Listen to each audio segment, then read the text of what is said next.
Hello everyone, I hope you're having a wonderful day. Today, we're diving into a shocking turn. After Lynn is detained, Mrs. Lan can't stop missing her and even goes to the holding cell to see her, then comes home begging Tu Tieu to drop the charges. Will Tu Tieu's kindness set Lynn free, or invite danger back into the house? If you enjoy the story, don't forget to hit subscribe so you won't miss the next episode. The next morning, the house felt quieter, but not lighter. It was the kind of quiet that makes you realise how much noise a single person can leave behind, even after they're gone. Sunlight slipped through the curtains in thin lines, warming the kitchen tiles. Uri was already up, moving carefully, rinsing a mug, wiping the table, doing small things like he was trying to rebuild normal life one breath at a time. In the bedroom, Mrs. Lan lay still with her eyes open. Tu Tieu sat beside her, watching her mother's face the way you watch a candle in wind, afraid it might go out if you blink too long. "Mum," Tu Tieu whispered. "How do you feel?" Mrs. Lan swallowed. Her voice came out rough. "I'm tired." Tu Tieu nodded, gentle. "Do you want porridge?" Mrs. Lan hesitated, then her eyes shifted as if they were searching the corners of the room for a familiar shape. "Where is Lynn?" Tu Tieu froze. It wasn't anger that hit her first. It was a dull ache, because she could hear it in her mother's voice, not trust, not admiration, just attachment. The kind that forms when someone has lived under your roof for years and called you Mum every morning. Uri appeared in the doorway with warm water and a bowl of porridge. He paused when he felt the air change.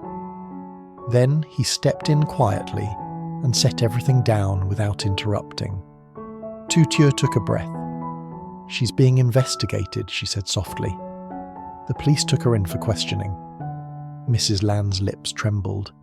"Is she alone?" Tu Tieu didn't answer right away, because the truth was complicated. Lynn had lied, Lynn had manipulated, Lynn had harmed them. But Lynn had also sat at this same table, eaten these same meals, walked Mrs. Lan to the clinic, tucked her blanket in at night. Mrs. Lan's eyes glistened. "No matter what she did, she still called me Mum." Tu Tieu's throat burned. Uri didn't speak over them. He just stayed close, a steady presence in the room like a wall you could lean on without asking permission. Mrs. Lan whispered, shame heavy in every syllable. "I know she was wrong. I know she hurt you. But I raised her." Tu Tieu's fingers curled on her lap. "Mum." Mrs. Lan looked at her with a pleading expression that made Tu Tieu feel small again, like a child begging not to be separated from someone she loved. "I just want to see her," Mrs. Lan said. "Just once. To know she's alive. To ask her why." Tu Tieu's chest tightened. She turned her eyes away for a second, trying to swallow her own emotions before they spilled.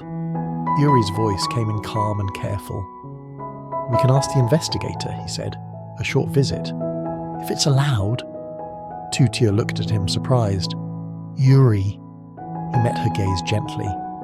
"If your mother needs closure to heal," he said, "we don't block her. We protect you. And we respect her." Tu Tieu stared at her mother, then nodded slowly. "Okay," Tu Tieu whispered. "We'll go." The visitation room at the station wasn't dramatic. It was sterile. Bright lights, cold chairs, a glass partition. Phones bolted to the wall like confession devices. Mrs. Lan sat with her hands folded, trembling slightly. Tu Tieu sat beside her, posture straight but face pale. Uri stood behind them, present, not controlling, like he was guarding the room without making it about him. Then Lynn walked in. No pink vest, no perfect hair, no sweet smile polished for an audience. Just Lynn, looking smaller than she ever allowed herself to look. Her eyes were swollen, her lips were dry, her shoulders were tense like she'd been holding her breath for hours. For 1 second, Lynn's gaze flicked past Mrs. Lan, straight to Tu Tieu, that old reflex, checking the rival first. Then she saw Uri standing behind them, and something inside Lynn tightened. She sat down and picked up the phone. Mrs. Lan lifted her own phone with shaky hands. The connection clicked. "Mum!" Lynn's voice cracked. "You came." Mrs. Land's eyes filled instantly. "Lynn, why did you do it?" Lynn swallowed hard. Her gaze dropped, then lifted again, like she couldn't decide which version of herself to show. "I was scared," Lynn whispered. "I thought I'd lose everything."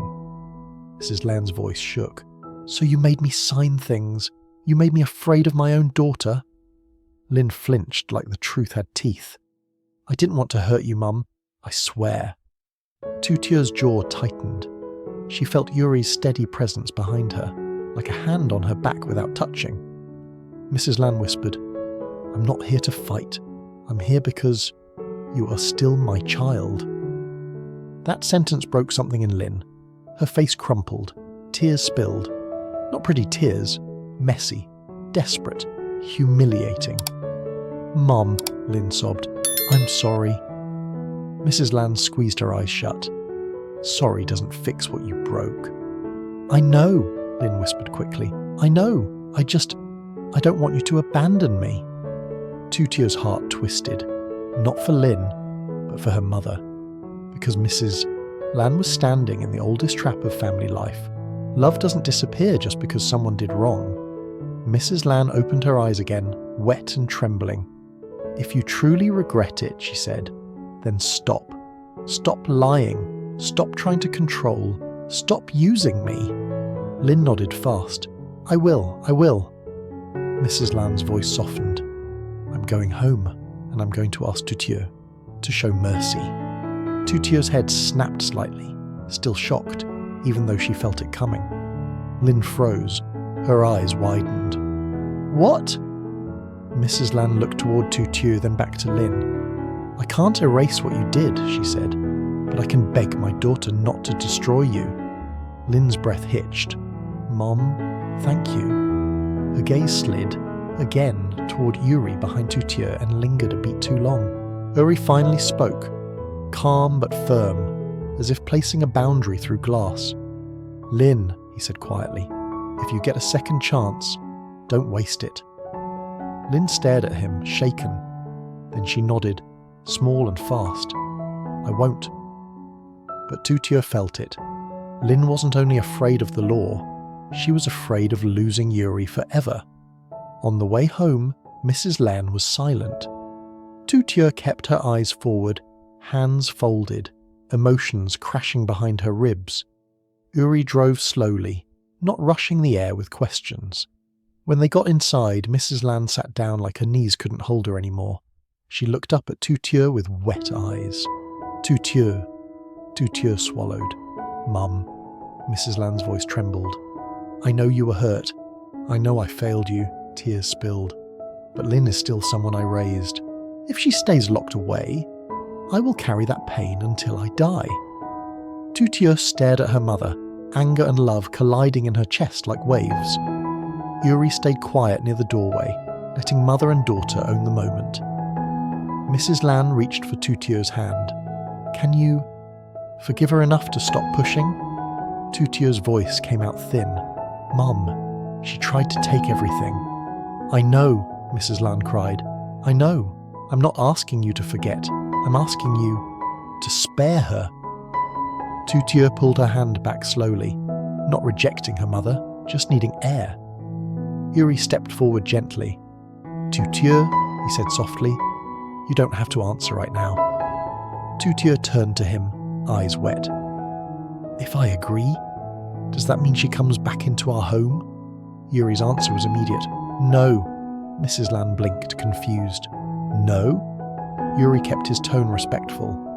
"Auntie, mercy can be legal," he said, "but trust is personal. They're not the same." Tu Tieu breathed hard, then spoke slowly. "I can write a letter asking for leniency," she said, "but I won't invite her back into this house like before, and she won't touch your paperwork again." Mrs. Lan's face crumpled with relief. "That's enough," she whispered. "That's more than enough." Tu Tieu's eyes filled. "I'm not doing this because she deserves it," she said. "I'm doing it because you're my mother." Mrs. Lan grabbed Tu Tieu's hands and cried openly, and Yuri, silent, steady, watched as the family finally chose a path that wasn't revenge, but wasn't surrender either. The next day didn't feel like forgiveness. It felt like paperwork and boundaries. Tu Tieu sat at the table with a pen in her hand, staring at the blank page like it weighed more than any contract. Yuri sat beside her, not hovering, not pushing, just present, like he always was when she needed to be brave. "You don't have to make it poetic," Yuri said quietly, "just honest." Tu Tieu nodded, swallowed, and began to write. A request for leniency, a statement that Mrs. Lan's health and years of attachment should be considered, that the family would cooperate with the investigation, but ask the authorities to consider mercy. Every word felt like walking barefoot over broken glass. Not because Tu Tieu wanted Lynn punished forever, because Tu Tieu knew Lynn had a talent for turning mercy into opportunity. When she finished, her hand trembled as she signed. Uri didn't praise her with big words. He only said softly, "You were kind." Tu Tieu's voice cracked. "I'm scared my kindness will be used against me again." Uri met her eyes. "Not while I'm here." Later, the decision came back. Lynn was granted temporary leniency while the investigation continued. Supervised, restricted, warned. She wasn't free the way she used to be, but she was not locked away either. And when Tu Tieu heard that, her stomach twisted. Because sometimes, the worst part of loving someone is knowing they might return. That afternoon, the air outside the house was still. Mrs. Lan sat in the living room, fingers twisting the corner of a blanket. Tu Tieu stood near the doorway, guarded. Uri stood beside her, close enough that Lynn wouldn't misread the scene for even 1 second. Then Lynn arrived. She didn't come dressed like a queen. She wore simple clothes, no bright power colours, no polished makeup. Her face looked thinner, tired. The kind of tired that comes from being forced to see yourself without control. She stood at the gate for a beat, like she didn't know if she was allowed to breathe here anymore. Mrs. Lan rose first, eyes already wet. "Lynn?" Lynn's gaze flicked quickly to Yuri, then to Tu Tieu. Then, in front of the house, in front of the mother she once controlled, Lynn did something she'd never done before. She dropped to her knees. The sound of it, knees hitting the ground, was sharp in the quiet yard. "Tu Tieu," Lynn said, voice shaking. "I'm sorry." Tu Tieu didn't move. Lynn bowed her head. "I was wrong. I was selfish. I hurt your mother." "I hurt you?" Her voice broke. "You could have destroyed me, but you didn't." She lifted her face. Tears ran down her cheeks, messy and real enough to confuse anyone. "Thank you," Lynn whispered. "Thank you for sparing me." Mrs. Lan covered her mouth, crying quietly. Tu Tieu stared down at Lynn, heart pounding. Part of her wanted to believe it. Part of her remembered every time Lynn had used tears like a tool. Uri didn't speak, but he shifted half a step closer to Tu Tieu. Silent support, silent boundary, a reminder. You're not alone in this moment. Tu Tieu finally spoke, voice low and steady. "Stand up." Lynn flinched, then obeyed, rising slowly, wiping her face with trembling fingers. Tu Tieu held Lynn's gaze. "I signed leniency because my mother begged me to," she said. "Not because you earned my trust." Lynn nodded fast. "I understand."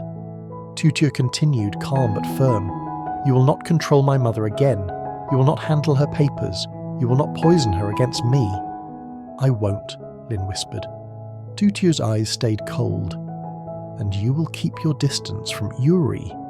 The air tightened. Lynn's gaze flicked, barely, toward Yuri, like a reflex she couldn't kill. Yuri spoke then, clean and final. "You don't have to tell her that," he said to Tu Tieu gently.